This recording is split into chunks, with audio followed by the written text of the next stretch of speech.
My name is Allison. I am 27 years old. I live alone in a small house. My life is simple and quiet. I work from home, and I make websites for small companies. I needed more money, so I decided to rent out my guest room. One day, I got a message from a website. A man named Peter Collins wanted to rent my guest room for 1 week. His online page looked good.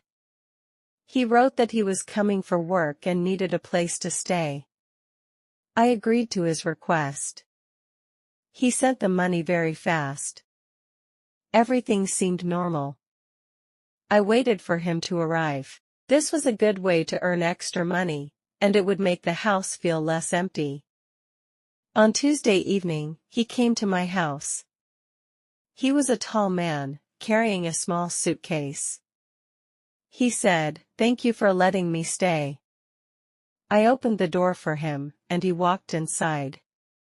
I showed him his room, and he liked it. From that night, the man named Peter lived in my house. I went to bed feeling good. I had a new guest and some extra money. I believed everything was fine. The first 2 days with the guest were nice. He woke up early each morning. He was a very quiet man, but he was always kind and polite. Peter told me he was a writer. He said he was working on a new book and needed a quiet place to think. I felt I could trust him. However, I began to notice strange things.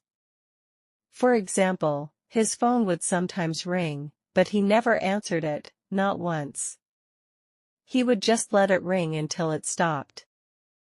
Also, his laptop was always closed.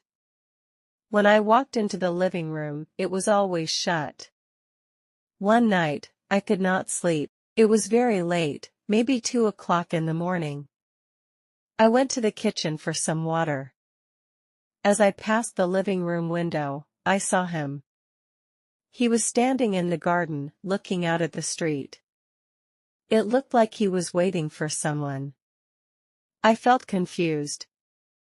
When I asked him about it later, he just said, "I like the night air." I did not ask any more questions, but his eyes made me feel uneasy. He was a very strange guest.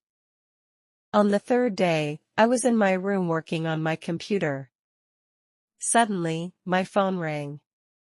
It was an unknown number. I felt surprised. I usually did not get calls from unknown numbers.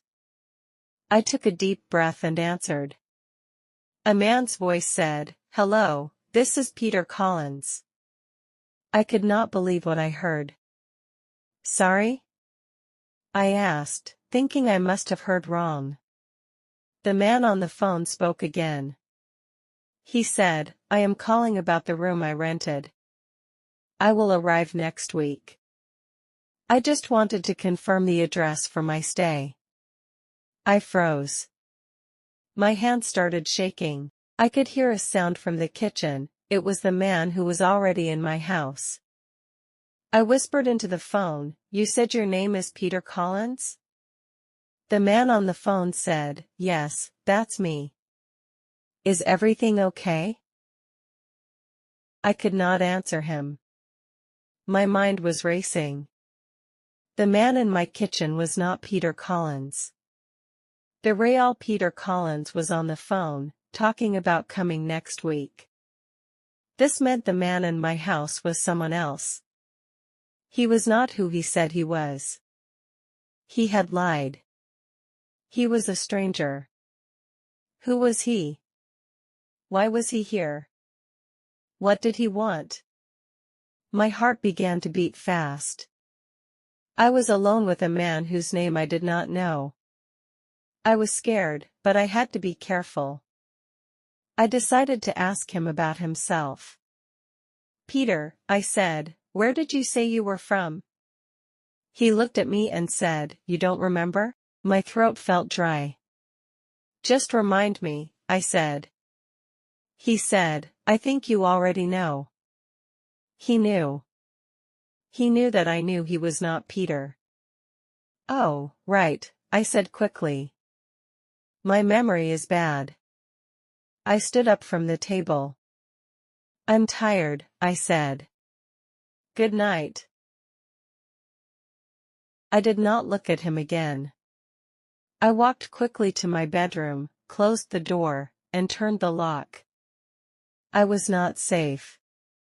The man was a stranger, and he was not afraid. I felt alone.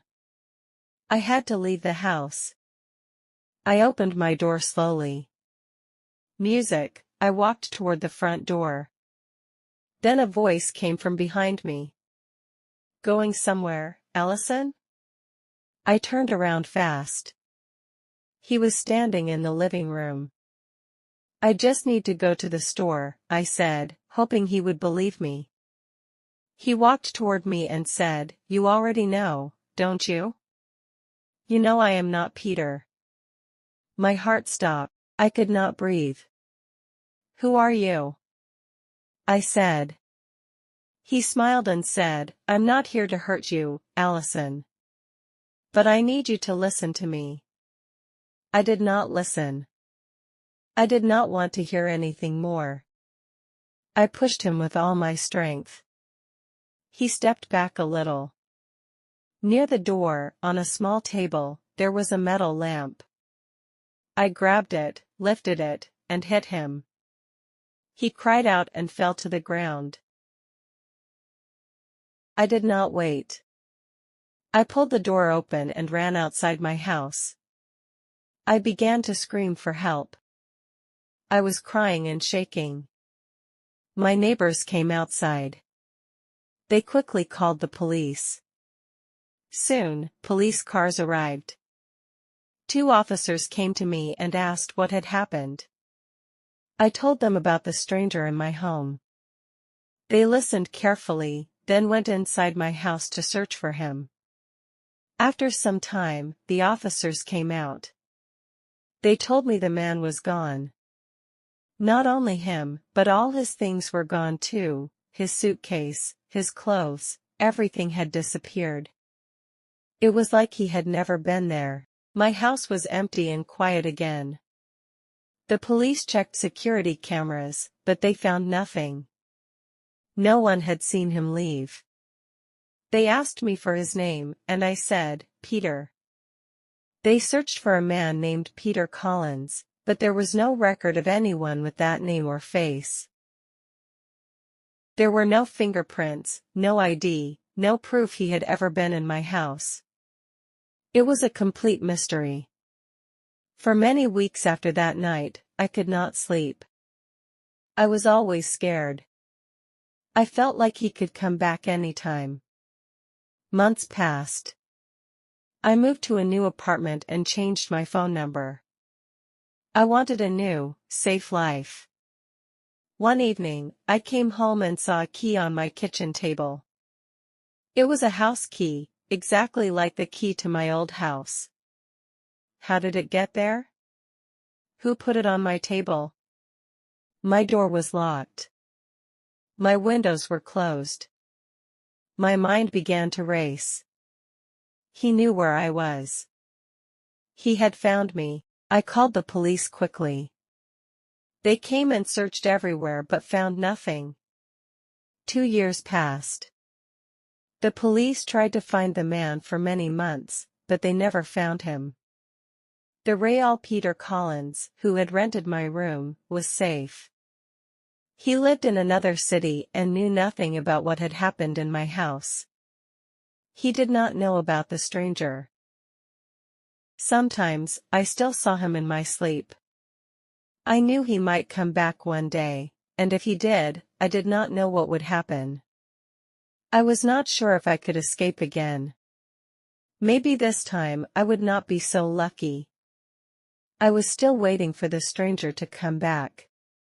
If you liked this story, please like, comment, share, and subscribe.